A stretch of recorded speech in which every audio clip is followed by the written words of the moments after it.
Picture the scene. You're standing before Allah on the Day of Judgment, and He brings you so near to Him that He places a veil between you and everyone else. Then He begins to remind you of your sins, one by one.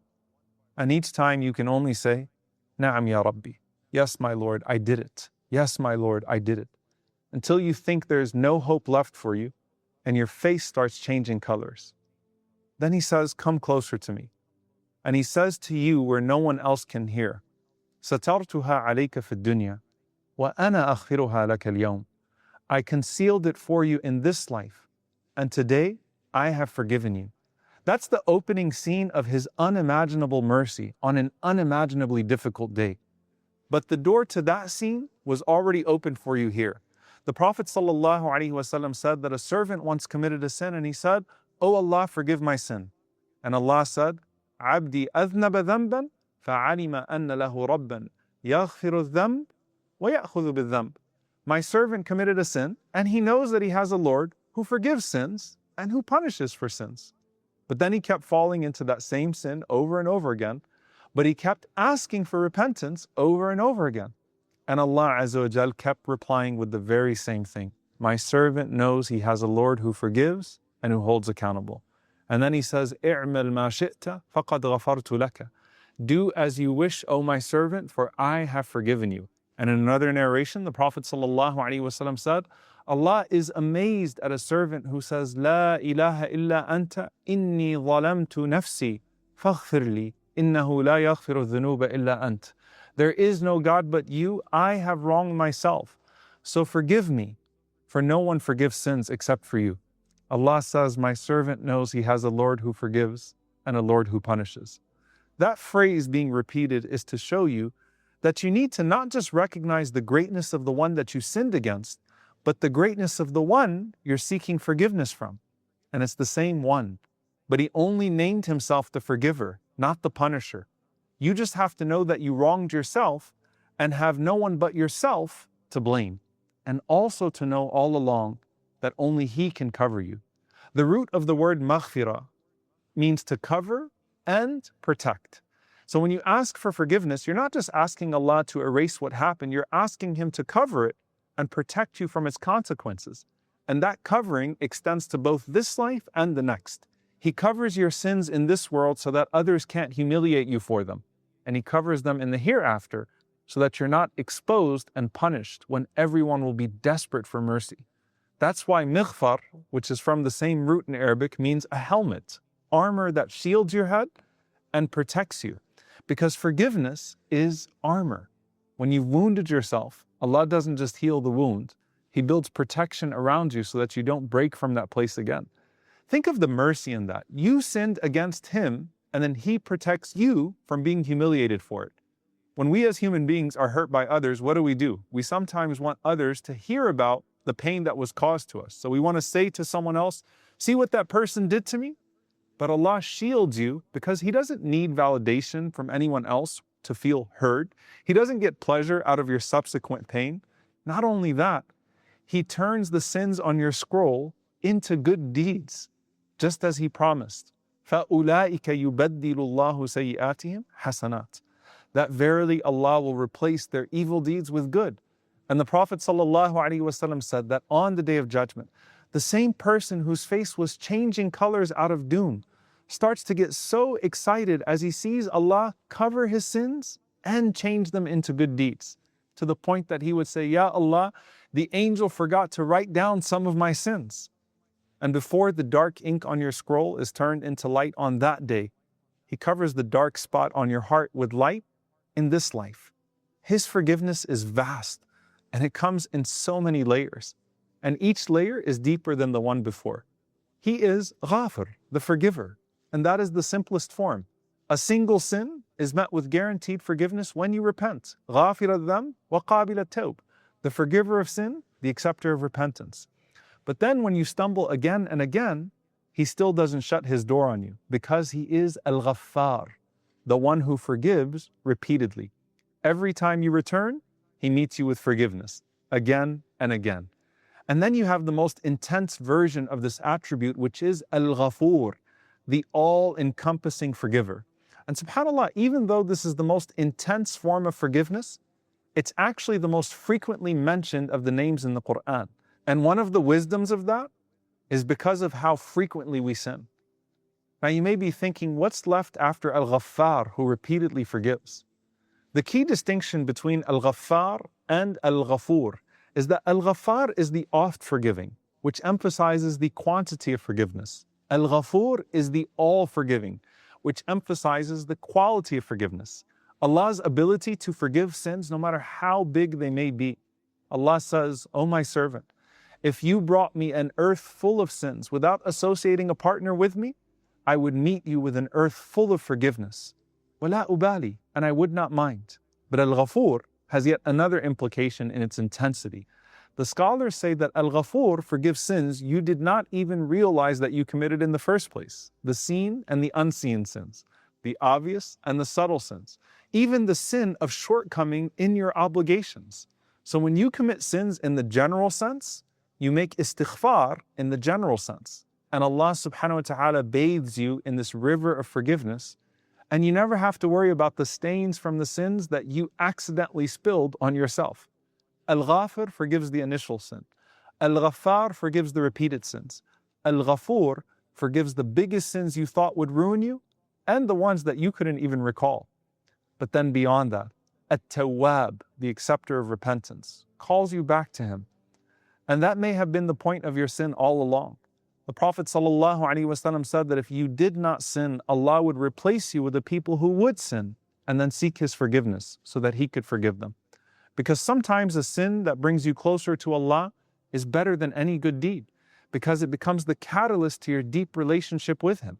Sin isn't always disqualification. Sometimes it's an invitation.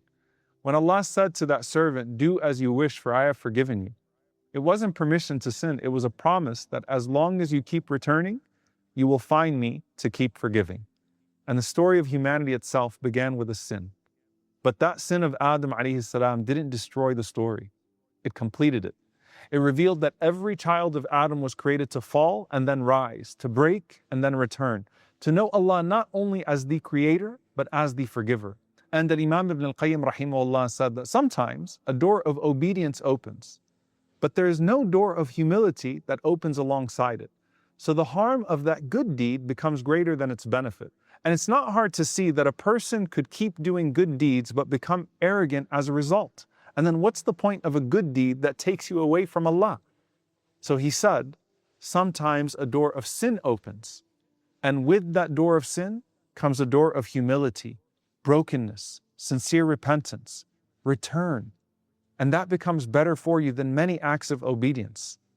But beyond forgiving you when you turn, He turns towards you so that you can turn towards Him. ثُمَّ تَابَ اللَّهُ عَلَيْهِمْ لِيَتُوبُوا. Allah is At-Tawwab, who turns hearts back to Him so that He could turn towards them. Allah turns to you before you turn to Him. He inspires repentance. He sends you reminders. He opens pathways back to Him. And then He calls Himself Tawwabun Rahim, meaning He even then rewards you for doing what you should have done anyway, as if getting lost wasn't your fault in the first place. And He sent Nabi at-Tawbah, the prophet of repentance, through whom the door of return was open for all humanity.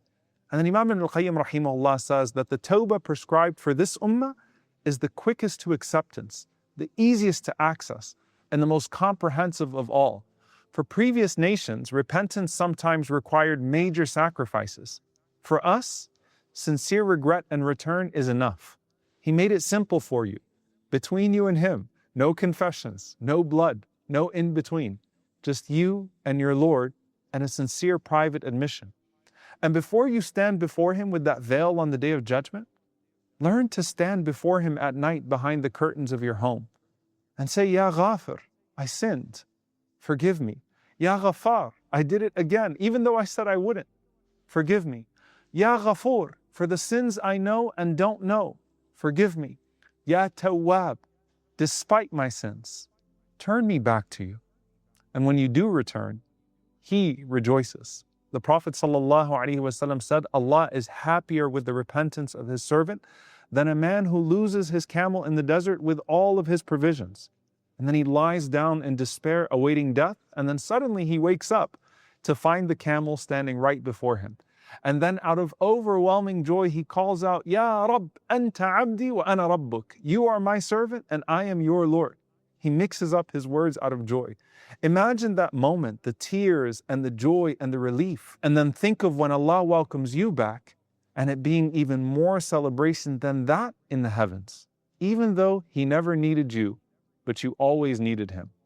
And beyond the man that found that camel, think of the way Allah forgave a sinful woman who just found a thirsty dog and gave some water to it.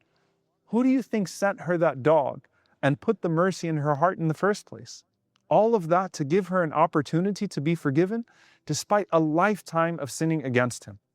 That's why arja ayah, the most hopeful ayah in the Quran, according to many of the Sahaba, is قُلْ يَا عِبَادِيَ الَّذِينَ أَسْرَفُوا عَلَى أَنفُسِهِمْ لَا تَقْنَطُوا مِنْ رَحْمَةِ اللَّهِ إِنَّ اللَّهَ يَغْفِرُ الذُّنُوبَ جَمِيعًا إِنَّهُ هُوَ الْغَفُورُ الرَّحِيمُ.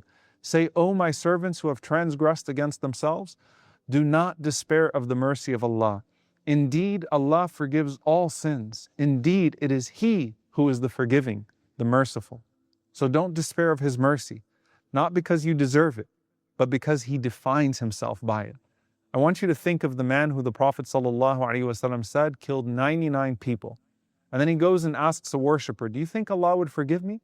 And when the man says no, he kills him too, making it 100 casualties. Then he goes to a scholar, and the scholar says, oh so-and-so, who can stand between you and the mercy of Allah? But you need to start your life over, go to a new land, and live a life of righteousness. And on the way, he dies. And Allah subhanahu wa ta'ala commands, measure the distance between him and the two lands.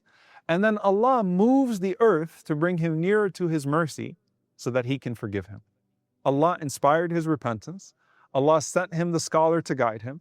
Allah even shifted the ground itself, all so that He could forgive him, because innahu huwa al-Ghafur rahim. Innahu huwa Tawwab rahim.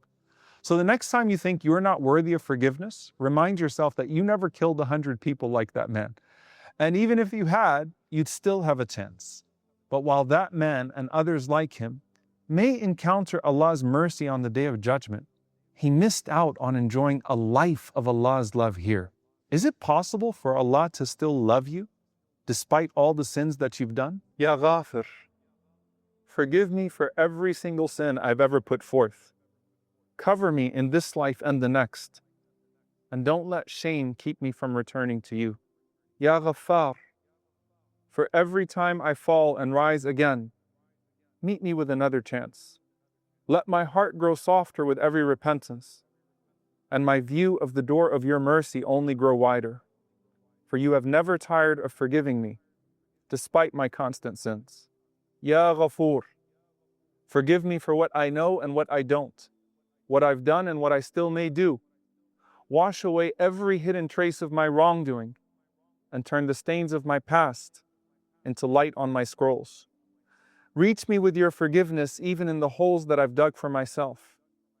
Ya Tawwab, turn towards me so that I may turn back to you, and call me back every time I drift, and accept me every time I return. Make repentance my constant companion, and joy and Jannah my reward in finding you again.